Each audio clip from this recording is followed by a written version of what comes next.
안녕하세요. 원픽성형외과의 오재영 원장입니다. 여러분, 쌍꺼풀 수술을 할 때 가장 많이 같이 하는 수술은 무엇일까요? 바로 눈의 앞이나 뒤, 위와 밑을 좀 더 크고 시원하게 만들어주는 수술, 바로 트임 수술입니다.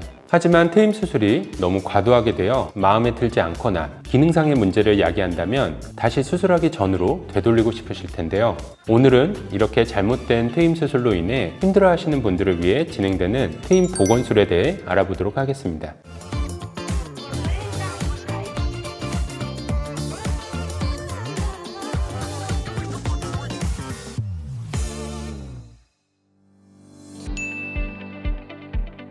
단순히 모양이 마음에 들지 않아서 복원을 원하는 경우도 많지만 다른 이유로는 미용적인 부분뿐만 아니라 기능적인 문제를 일으키기 때문에 트임 복원술을 하는 경우도 많습니다.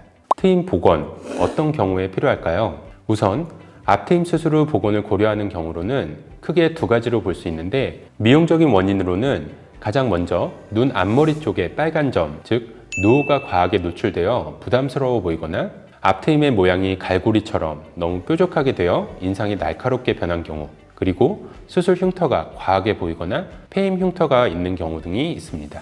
기능적으로는 노후의 과도한 노출로 인해 눈시림, 안구 건조증, 토한증, 눈물 흘림증, 통증 등이 있을 때 이를 기능적으로 개선하고자 할 때 앞트임 복원술을 시행하게 됩니다. 두 번째로 뒤트임 복원이 필요한 경우에 대해 설명드리겠습니다. 요즘은 뒤트임만 단독으로 시행하기보다는 밑트임과 함께하는 뒤밑트임을 진행하는 경우가 많은데요. 과도한 뒤트임으로 인해 발생할 수 있는 부작용으로는 유착 현상으로 인한 부자연스러운 눈매로 변하는 디귿자 눈꼬리 모양의 변형, 결막 노출, 안검 외반, 점막 노출, 붉은 흉터, 점막 들림 등이 있는데요.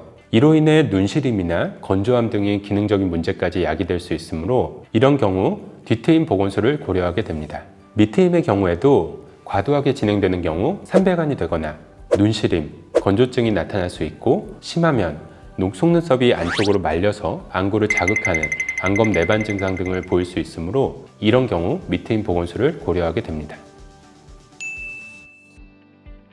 앞서 앞트임으로 인해 나타날 수 있는 부작용의 경우에 대해 설명드렸는데요. 앞트임 복원의 포인트는 최대한 과도하게 노출된 노후를 막으면서 흉터를 감추고 수술 부위가 다시 변형되는 것을 막아야 하고, 재수술로 인한 새로운 흉터가 생기는 것을 방지하는 것이 중요하다고 할 수 있습니다. 이전에는 VY 피판법이라는 방식으로 눈 앞머리 쪽에 닫히는 기준점을 만들어서 이 기준점을 바탕으로 V자의 새로운 절개를 하여 흉터와 노후를 가려질 수 있도록 봉합하고, 나머지 인대와 근육 피부를 Y자 모양이 될 수 있도록 봉합해주는 방법을 사용했습니다. 하지만 이 방법은 경우에 따라 열린 노후를 닫아줄 수 있는 정도가 제한적일 수 있고, 수술 후 반은의 대부분이 노출되는 위치에 있는 단점이 있습니다.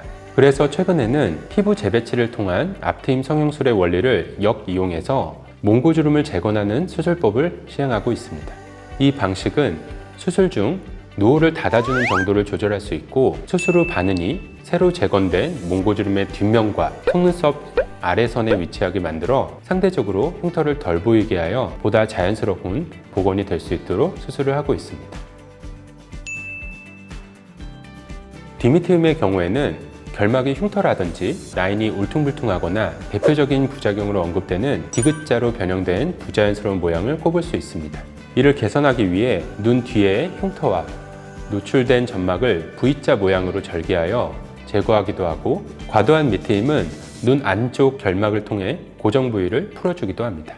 이때 절제하는 라인의 경우 최종적인 눈의 모양을 고려하여 계산하여 디자인하고, 단순히 피부만 봉합하는 것이 아니라 외안각 인대를 눈썹 뼈까지 당겨서 정확한 위치에 고정하여 과도한 교정이 발생된 눈을 다시 최대한 원래대로 돌려놓는다는 느낌으로 수술을 진행하게 됩니다.